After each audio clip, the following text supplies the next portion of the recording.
ఆరోగ్యవంతమైన వాతావరణంలో తయారు చేయబడిన కమ్మని ఊరగాయలు, పొడులు, వడియాలు మరియు అప్పడాలు జంధ్యాల ఫుడ్స్. నమస్తే, నేను Keshav. Welcome to Suman TV. ఆంధ్రప్రదేశ్లో అన్ని సీట్ల కంటే హాట్ సీట్గా పేరు పొందింది పిఠాపురం. గత ఎన్నికలను చూసినా కానీ ప్రతి ఎన్నికల సందర్భంలోనూ ఏదో రకమైనటువంటి ఆసక్తి పిఠాపురం చుట్టూ నడుస్తున్నటువంటి పరిస్థితి ఉంది. ఈసారి జనసేన అధినేత పవన్ కళ్యాణ్ అక్కడి నుంచి కూటమి అభ్యర్థిగా పోటీ చేయడం మరొక విశేషం. అదే తరహాలో ఇప్పుడు ఓటింగ్ పర్సంటేజ్ కూడా రికార్డు స్థాయిలో పెరిగింది. ఈ నేపథ్యంలో ఇది ఎవరికి కలిసి రాబోతుంది, అలానే క్యాన్వాసింగ్ జరిగినటువంటి విధానం ఏ విధంగా ఉంది? పిఠాపురం నియోజకవర్గంలో బలమైనటువంటి రాజకీయ నాయకుడు అనగానే వినిపించేటువంటి పేరు ఎస్విఎస్ఎన్ వర్మ గారు. గతంలో తెలుగుదేశం పార్టీని వ్యతిరేకించి కూటమిలో తనకి సీటు దక్కకపోతే ఇండిపెండెంట్గా రికార్డు మెజారిటీతో గెలుపొందినటువంటి నాయకుడు. ఆయన పవన్ కళ్యాణ్కి మద్దతు ఇచ్చారు. పవన్ కళ్యాణ్తో కలిసి అధినేత సూచన మేరకు ప్రచారం నిర్వహించారు. దాని ఫలితమే పర్సంటేజ్ పెరిగింది. విజయం దాదాపు ఖాయం అనేటువంటి మాట జనసేన అలానే తెలుగుదేశం కూటమి నేతలు చెబుతున్నటువంటి పరిస్థితి. అసలు వాస్తవంగా క్యాన్వాసింగ్లో కానీ అభ్యర్థి నిర్ణయం విషయంలో కానీ ఏం జరిగింది? ఇప్పుడు పిఠాపురం ఓటరు ఏ విధంగా తీర్పు ఇవ్వబోతున్నారు? ఈ మాటల్ని వర్మగారిని అడిగి తెలుసుకుందాం. వర్మగారు నమస్కారం. నమస్కారం. వర్మగారు, ఎలా జరిగింది మొత్తం క్యాన్వాసింగ్? అంటే ఒక అటెన్షన్ వచ్చింది, మీ నాయకత్వ పటిమ అనేది నియోజకవర్గం మీద అందరికీ తెలిసినటువంటిదే. అలానే 2014 ఎలక్షన్స్ అప్పుడు కూడా చూసాం. ఆ తర్వాత జరిగినటువంటి పరిణామాలు ఇప్పుడు 2024లో అనూహ్యంగా కూటమి అభ్యర్థిగా పవన్ కళ్యాణ్ రావడం, మీ మధ్య సయోధ్య ఉండదు, నియోజకవర్గంలో ఒక రకమైన అలజడి వాతావరణం ఉంటుంది, ఇటువంటి చర్చలు చాలా జరిగినాయి. బట్ వాటి అన్నిటికంటే ప్రశాంతంగా, అన్నిటికంటే భిన్నంగా రిజల్ట్ వైజ్గా తర్వాత మనం మాట్లాడవచ్చు. కానీ ఓటింగ్ పర్సంటేజ్ విషయంలో మాత్రం మంచి రికార్డు నెలకొల్పింది పిఠాపురం అంటున్నారు. ఏ విధంగా జరిగింది ఇది? ఏ విధంగా సాధ్యమైంది? ఇక్కడ మెయిన్ ఏంటంటే అన్నిటికంటే ముఖ్యం, ముందుగానే నేను వర్క్ చేసుకుని పెట్టాను. 53,000 houses door to door campaign చేశాం. 8 months 1,70,000 మంది ఓటర్స్ ని కలిశారు. అది బాగా ఉపయోగపడింది. కళ్యాణ్ గారికి కూడా, ఈ కళ్యాణ్ గారు పిఠాపురంలో తిరగాలన్నా దానికంటే నిజం చెప్పాలంటే మా చంద్రబాబు నాయుడు గారు ఒత్తిడి ఆయన మీద ఎక్కువ. ఓకే, రాష్ట్రం అంతా ఉపయోగించుకోవాలి పవన్ కళ్యాణ్ గారు అన్న ఆలోచన ఒకటి ఉంది. దాంట్లో భాగంగా మేము ఆయనకి ప్రెజర్ ఎక్కువ పెట్టకుండా, ఏదో ఆయన ప్రతి దాంట్లోనే మీరు రావాలన్న ఒత్తిడి పెట్టకుండా, ఆయన ఏ ఏ సందర్భాల్లో అవసరం ఆ సందర్భాల్లో ఉపయోగించుకుంటూ మేము కింది లెవెల్ వరకు ప్రచారం తీసుకున్నాం. కానీ అవతల పక్షం కూడా చాలా ప్లాన్డ్గా వర్క్ చేసింది. మండలానికి ఒక ఇన్ఛార్జి, సమన్వయకర్త, అలానే చాలా ఫోకస్ ఉంది. అటువైపు ద్వారంపూడి చంద్రశేఖర్ రెడ్డి గారు, మిథున్ రెడ్డి గారి దగ్గర నుంచి చూస్తే అలానే ముద్రగడ పద్మనాభం గారి వరకు ఒక వ్యూహం, బలమైనటువంటి వ్యూహం, పద్మ వ్యూహం ఉందా పిఠాపురం మీద? వాళ్ళు ఏమి ఊహించారంటే, నేను డిఫర్ అయ్యి బయటకు నేను లైన్ లో ఉంటానని ఎక్స్పెక్ట్ చేశాను. యాక్చువల్ గా నేను పార్టీ నిర్ణయానికి కట్టుబడి వ్యక్తిని. నేను పోరాడినా, ఫైట్ చేసినా మా నాయకుడి తండ్రి లాంటి చంద్రబాబు నాయుడుతో గట్టిగా పోరాడతాం. అందరితో మాకున్న ఇబ్బంది ఆయనకి చెప్తాం. యాజ్ ఏ ఫాదర్ గా, ఆయన తండ్రిగా పార్టీకి చంద్రబాబు నాయుడు తీసుకున్న డెసిషన్ ని అల్టిమేట్ గా లాస్ట్ ని ఒబే చేయవలసిందే. నా నిర్ణయం అది. నేను ఏదైనా దెబ్బలాడితే చంద్రబాబు నాయుడుతో దెబ్బలాడినా, ఇందులో పవన్ కళ్యాణ్ గారికి సంబంధం లేదు. నేను యాక్చువల్ గా నేను 3-4 months క్రితమే కళ్యాణ్ గారు వస్తే ఆహ్వానిస్తాను నేను స్టేట్మెంట్ ఇవ్వడం కూడా జరిగింది. పవన్ కళ్యాణ్ గారు వస్తే భుజాల మీద ఎట్టి మోస్తాం, అందులో తేడా లేదని కూడా చెప్పాను. ఎందుకంటే రాష్ట్ర పార్టీ అధ్యక్షుడు ఈ రోజు ఓటు చేయకూడదన్న ఒక నినాదంతో ఒక వర్క్ చేయడమే కాకుండా ఆ డివిజన్ రాకూడదన్న మెసేజ్ ప్రతి ఓటర్కి కూడా వెళ్ళింది. రెండోది, అన్నిటికంటే నాకు ఆయన మీద అభిమానం, ప్రేమ ఏంటంటే, చంద్రబాబు నాయుడు గారిని అన్యాయంగా అరెస్ట్ చేసినప్పుడు ఆయన నేను తక్కువ ప్రయాణంలో నేను కొన్ని విషయాలు చెప్పాను. ఆయన చాలా sincere and systematic person Pawan Kalyan garu. ఓ మర్యాద గాని, ఓ గౌరవం గాని, మాట్లాడే విధానం గాని చాలా సంప్రదాయబద్ధంగా ఉంటారు. ఈ జర్నీలో నేను కూడా ఫ్యాన్ అయ్యాను, ఈ తక్కువ జర్నీలో. అటువంటి వ్యక్తి, ఆయన యొక్క గుణగణాలు ఏంటంటే, ఒక అన్యాయం ఒక 40 years పనిచేసిన లీడర్కి జరిగింది.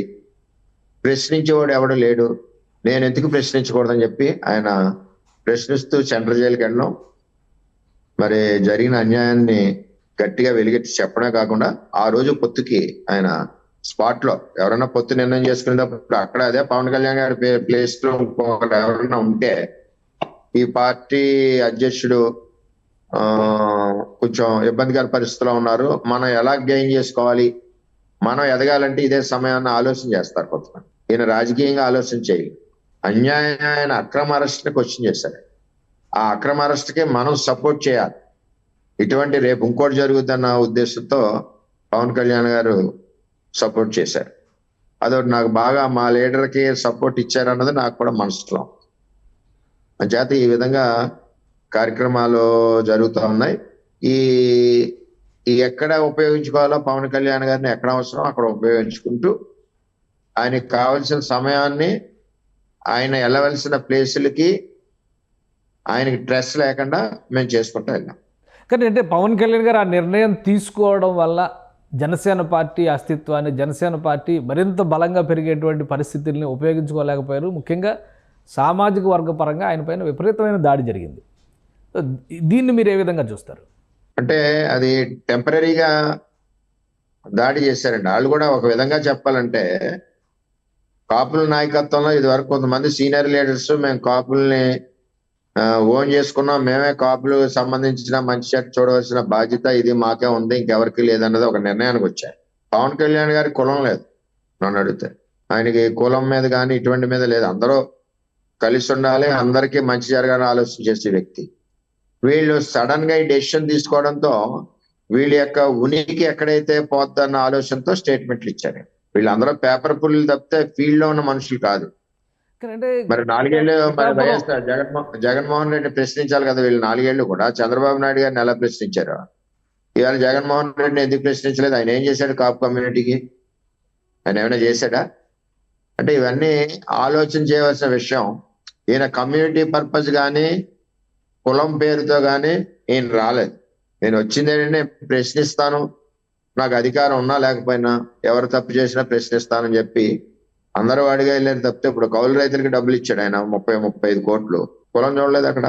రైతు అన్నవాడు ఏ కులంలో ఉన్నా ఎవడైతే నష్టపోయాడో ఆయనకి చేశారు. ఆయన వ్యక్తిగతంగా ప్రజలకి రైతులకి ఒక చెయ్యాలి, ప్రభుత్వం చేయట్లేదు నా కష్టార్జితం అని చెప్పి ఆయన చేశారు. అది చాలా మంచి విధానంగా ప్రజలకు కూడా వెళ్ళి.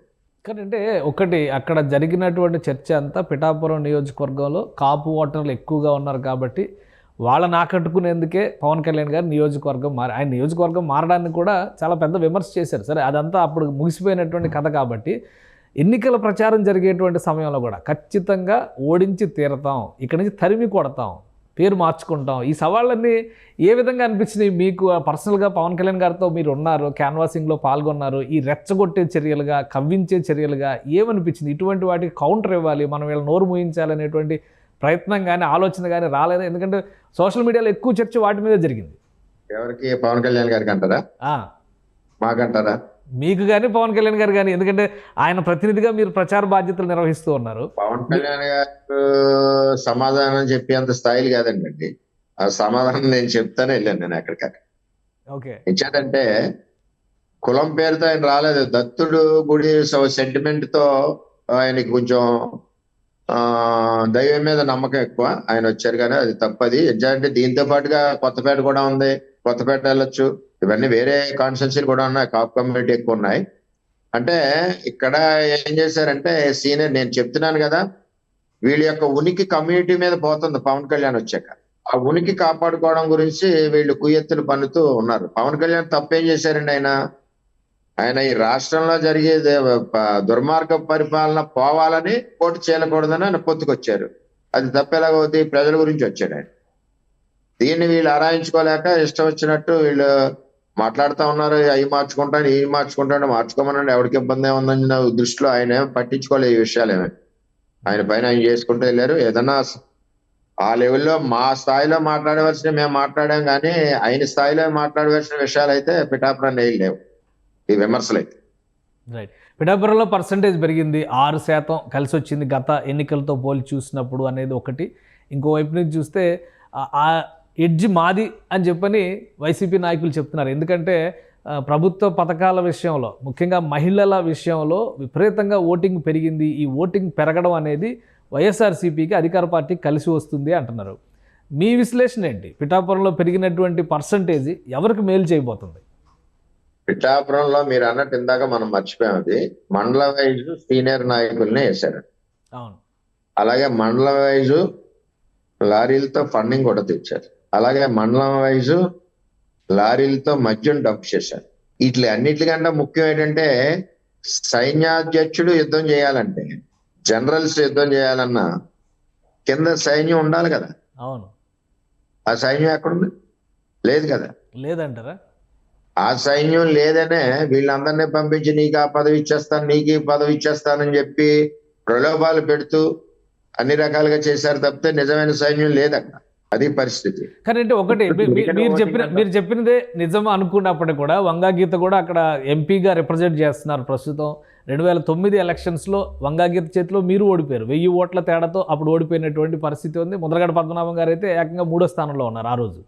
సో అప్పుడు ఈక్వేషన్ ప్రకారం చూస్తే అభ్యర్థిగా వంగా గీత అక్కడ బలమైనటువంటి నాయకురాలు అనుకోవడానికి ఆస్కారం లేదా? ఆమెకు సైన్యం లేదని మనం ఎలా అనగలుగుతాం? వంగా గీత అన్నది నాన్ లోకల్ అండి. ఈ నియోజకవర్గానికి సంబంధం లేని వ్యక్తి.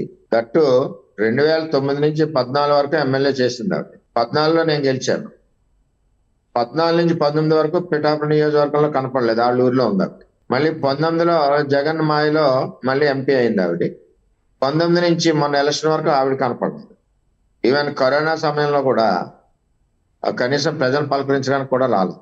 ఆ కరోనా టైంలో నేను దగ్గర 170 పీపీ సీట్లతో తిరిగాను నియోజకవర్గం అంతా కూడా 2 years.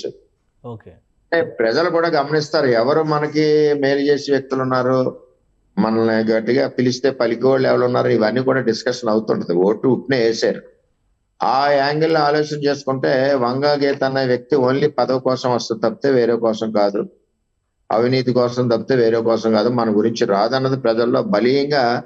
నేను ఈ గత 7-8 నెలల నుంచి కూడా నేను ప్రజలను కూడా అడిగాను ప్రశ్నలు. ఎవరన్నా సరే తిరగబడండి, వర్మ తప్పు చేసినా తిరగబడండి, గీత తప్పు చేసినా తిరగబడండి, దొరబాబు తప్పు చేసినా తిరగబడండి అని చెప్పి నేను ప్రజల్లో బలీయంగా దాన్ని తీసుకెళ్ళడం జరిగింది. దాని ఫలితం ఈ మధ్యన మొన్న 3-4 గ్రామాల్లో బయటికి తరిగి కొట్టారు ఎలక్షన్ రోజున కూడా. ఓకే, ఎందుకంటే ప్రజలు కూడా మన కష్టంలో ఉన్నప్పుడు రాలేదన్నది చాలా కోపంగా ఉంటారు వాళ్ళు. ఎప్పుడైనా వాళ్ళు పలకరించవలసింది పని ఉన్నా లేకపోయినా కష్టంలో ఉన్నప్పుడు ప్రజల్ని మనం పలకరించవలసిన బాధ్యత ఉంటుంది, ఓటేసిన ప్రజల్ని. ఆ బాధ్యత ఆవిడ విస్మరించింది కాబట్టి ఈవేళ ప్రజలు కూడా రిజెక్ట్ చేస్తున్నారు. సో మీరు చెప్పిన లెక్క ప్రకారం చూస్తే కూడా లారీలతో డబ్బు పంపించారు, లారీలతో మద్యం తీసుకొచ్చారు. ఎలక్షన్ రోజున కూడా, పోలింగ్ రోజున కూడా రకరకాల ప్రయోగాలు జరిగినాయి. అభ్యర్థి ఫోటోలు కనబడకుండా, కొన్ని చోట్ల పవర్ కట్ అని, కొన్ని చోట్ల అసలు ఓటింగ్కి వెళ్ళేటువంటి క్రమంలో ఓటర్లని నిలువరించేటువంటి ప్రయత్నం జరిగిందని, అలానే జెండాలు కానీ రంగులు కానీ ఏదో బట్టలు కట్టుకున్న వాటి మీద కూడా చర్చ జరిగింది. నిజంగా అటువంటి పరిస్థితులు ఉన్నాయి? కేవలం మీడియాలో వచ్చినటువంటి హైప్గానే చూడాలా? ఎలక్షన్ కమిషన్ రూల్ ప్రకారం మెడలో టవల్ వేసుకోవడంలో తప్పు లేదు. పల్లెటూరులో ఇంచుమించు అందులో వేసవకాలంలో ప్రతి ఒక్కరు టవల్ ఉంటుంది. నాకు కూడా చిన్న టవల్ ఉంటుంది. నాకు కూడా ఆ టవల్ పవన్ కళ్యాణ్ గారు 1-2 సినిమాల్లో ఆయన వాడారు. అందుచేత వాళ్ళ యొక్క ఫేవరెట్స్ అందరూ కూడా ఇవి వాడుతున్నారు, చాలా సంవత్సరాల నుంచి వాడుతున్నారు. జనసేన కండువా అన్నది సెపరేట్ గా ఉంటుంది. ఒకవైపు సింబల్, రెండో వైపు పవన్ కళ్యాణ్ గారి ఫోటోతో ఉంటుంది. అది కండువా అంటే. టవల్ కి కండువాకి తేడా తెలియని వ్యక్తి ఎవరంటే మన వంగ గీత. ఆవిడ ఏంటంటే ఓడిపోతున్నామని అర్థమైపోయి ప్రజలు ఎక్కడికెక్కడ తిరస్కరిస్తున్నారు అన్నది అర్థమైపోయింది. అక్కడ 4-5 గ్రామాల్లో బయటికి పంపించేశారు. అయిపోయి ఆఖరికి కనీసం అందరూ అక్కడికి ఎలా వచ్చారంటే ఓటర్స్ గ్లాస్ కొట్టేయండి అని అడిగే పరిస్థితికి ఆవిడని వచ్చారు. దాంతో ఆవిడ ఇంకా ఆ ఇబ్బందులు ఆవిడ ఇష్టం వచ్చినట్టు మాట్లాడింది ఆవిడ. ఏంటి మీ అంచనా ఏంటి? ఓడిపోతున్నారు అని మీరు తేల్చేస్తున్నారు ఏంటి? అక్కడ పిఠాపురంలో ఏం జరగబోతుంది? రిజల్ట్ ఓటు పర్సెంటేజ్ ఓడటం ఖాయం అండి. మేమైతే ఒక యాంగిల్లో 60,000లో గెలుస్తాం, ఒక యాంగిల్లో 50,000 నుంచి 55,000 వస్తాం. 1,00,000 మెజారిటీ అన్నారు పవన్ కళ్యాణ్ గారికి. నా భారీ మెజారిటీ వస్తుంది. నా మినిమం వర్కౌట్ అయితే దీని మీద నాకు కనపడేది ఉన్నది నిజాయితీగా చెప్పాలి కాబట్టి టార్గెట్ మేము అలాగే అనుకున్నాం. ప్రజలు కూడా మరి అదే మూడ్ లో ఉంది. వచ్చేసిన దాటినా దాటొచ్చు, కానీ నేను మినిమంలో నేను మీకు అసెప్ట్ చేసి చెప్తున్నాను. భారీ మెజారిటీ అనేది రాష్ట్రంలో ఒక పవన్ కళ్యాణ్ గారికి వస్తుంది, అందులో తేడా లేదు.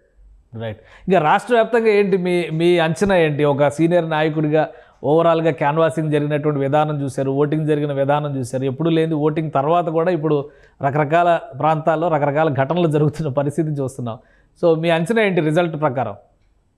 రిజల్ట్ ప్రకారం ఏంటంటే పొత్తు అవ్వడం ఒకటి, పవన్ కళ్యాణ్ గారు, చంద్రబాబు నాయుడు గారు, బీజేపీ పొత్తు అన్నది ఒక మౌత్ క్యాన్వాసింగ్ అంటే ప్రచారం వెళ్ళిపోయింది.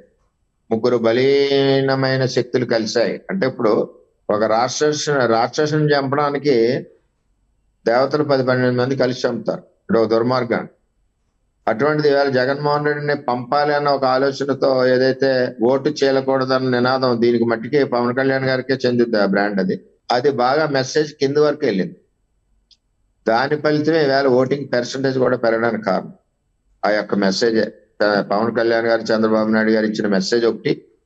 రెండవది, రాష్ట్ర రాజధాని పాత గాయాలన్నీ కూడా ఒకసారి జ్ఞాపకం వచ్చినాయి ప్రజలందరికీ కూడా.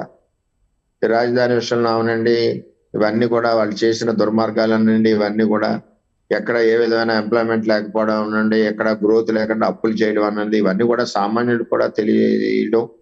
వారి యొక్క బంధువులు కానీ ఎక్కడెక్కడి నుంచో వచ్చారు, బెంగళూరు, ఒరిస్సా, భువనేశ్వర్, ఎక్కడ హైదరాబాద్, ఎవరి కాళ్ళు ఇండివిజువల్ గా వచ్చి ఓటేస్తూ వెళ్తూ ఓటేసాం మీకు అని చెప్పి వెళ్ళిన వాళ్ళు చాలా మంది ఉన్నారు. ఆ విధంగా వెళ్ళింది. ఇంక ఇది ఒక మార్పు, మామూలు మార్పు కాదు ఇది.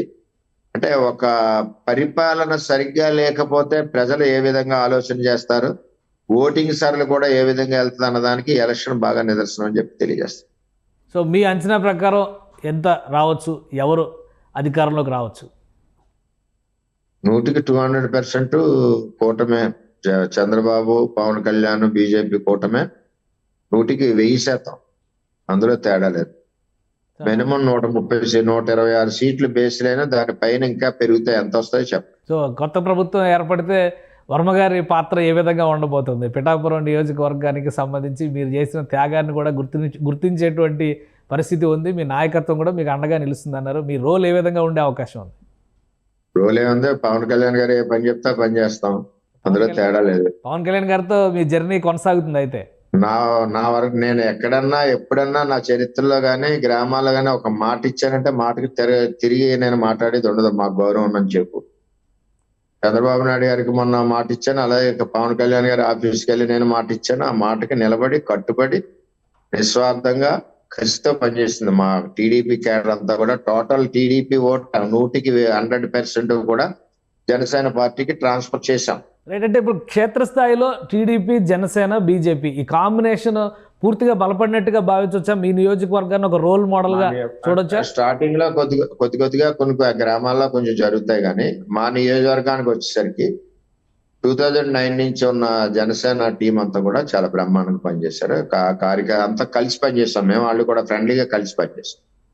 కానీ ఇంకొకటి ఏంటంటే పిఠాపురంలో ప్రచారం సందర్భంలో జరిగినటువంటి ఘటనలు కావచ్చు, నాగబాబు గారు కొంతమంది అంటే అక్కడే దాదాపు 1-2 నెలల పాటు అక్కడే ఆయన ఉండి వాళ్ళందరినీ సమన్వయం చేసేటువంటి ప్రయత్నం. కొంతమంది పార్టీ లైన్ దాటారు అని సస్పెన్షన్స్ వేశారు. అలానే గత ఎన్నికల్లో అభ్యర్థిగా జనసేన నుంచి బరిలో దిగినటువంటి నాయకులు వీళ్ళందరూ కూడా అటు వైసీపీలో చేరిపోయినటువంటి పరిస్థితిని చూసాం. ఇది ఎక్కడ లోటు అనిపించలేదా మీకు? ఎగ్జాంపుల్ నేనే ఉన్నానండి. నాకు అవకాశం లేదని నేను పార్టీని వదిలేసిపోతే నా క్యారెక్టర్ ఏంటండి? పార్టీలో నాయకుడితో దెబ్బలాడతాం, నాయకుడితో కలపడతాం, దెబ్బలాడతాం, మా సమస్య చెప్తాం. చంద్రబాబు నాయుడు గారు ఉన్నట్టే మేము మాట్లాడతాం, అడుగుతాం, మా బాధ చెప్తాం. ఒకసారి మేము చెప్పింది ఆయన వినొచ్చు, లేని పక్షంలో ఆయన చెప్పింది మాకు న్యాయం అయిపోయినప్పుడు చంద్రబాబు నాయుడు గారి మాట మేము తీసే పరిస్థితి ఉండదు. నాకు మొన్న టైంలో కూడా ఆయన ఇప్పుడు పవన్ కళ్యాణ్ గారికి మాకు సంబంధం లేదు. పవన్ కళ్యాణ్ గారు ఒక అధ్యక్షుడిగా పిఠాపురం కోరుకున్నారు. కూటమిలో ఆయన అడిగింది ఇవ్వాలి, దానికి నో అన్నాను వీల్లేదు. మాకేంటంటే ఇన్ని సంవత్సరాలు నేను 20 years నుంచి ఉన్నాం కదా, మాకు ఇన్ అడ్వాన్స్ గా ఎందుకు చెప్పలేదు అన్నది. చెప్పలేదంటే చంద్రబాబు నాయుడు గారికి కూడా తెలియదు, సడన్ గా ఆయన అడుగుతారు. ఇందులో పార్టీ తప్పు కూడా లేదు. ఆయన కూడా చెప్పారు ఈ విధంగా వెళ్ళాలి మనం, దానివల్ల పార్టీ భవిష్యత్తు అంతా కూడా చెప్పారు. దాంతో మనం ఆయన యాక్సెప్ట్ చేసి మరుసటి రోజు నుంచే మేము పనిచేసాం. తర్వాత అది మా మైండ్ లో లేదు. ఆ విధంగా పనిచేసుకుంటూ వెళ్ళాం. ఏ విధమైన ఇబ్బందులు కూడా ఎక్కడ లేవు. కొన్ని సస్పెన్షన్ ఇవి అంటారు కదా, క్రమశిక్షణ చర్యలో కొన్ని నిర్ణయాలు కటువుగా తీసుకోవాల్సిన పరిస్థితి ఉంటుంది. అంతేగాని ఎలక్షన్ టైంలో ఎన్ని ఇబ్బందులు ఉన్నా ప్రతి ఒక్కడు పార్టీకి పనిచేయవలసిందే. ఆ టైంలో నువ్వు సహకరించిన వ్యక్తి ఆడు పార్టీ మనిషి కాదు నా దృష్టిలో అయితే. రైట్. అదే నా ట్వీట్, అదే నా నాగబాబు గారు చేసింది. మనతో నిలిచేవాడే మనవాడు, మనవాడు అనుకున్నవాడు మనకు దూరంగా పనిచేస్తే పరాయివాడితో కలిస్తే మనవాడు కాదనేటువంటి ఒక మాట చెప్పారు. సో ఇలాంటి వాళ్ళని ఉద్దేశించి అనుకోవాలా? అల్లు అర్జున్, రామ్ చరణ్ వీళ్ళందరూ, రామ్ చరణ్, సురేఖ గారు, అరవింద్ గారు వచ్చారు, కానీ అల్లు అర్జున్ అటు వెళ్ళాడు అనేటువంటి చర్చ నడుస్తుంది రాష్ట్ర వ్యాప్తంగా.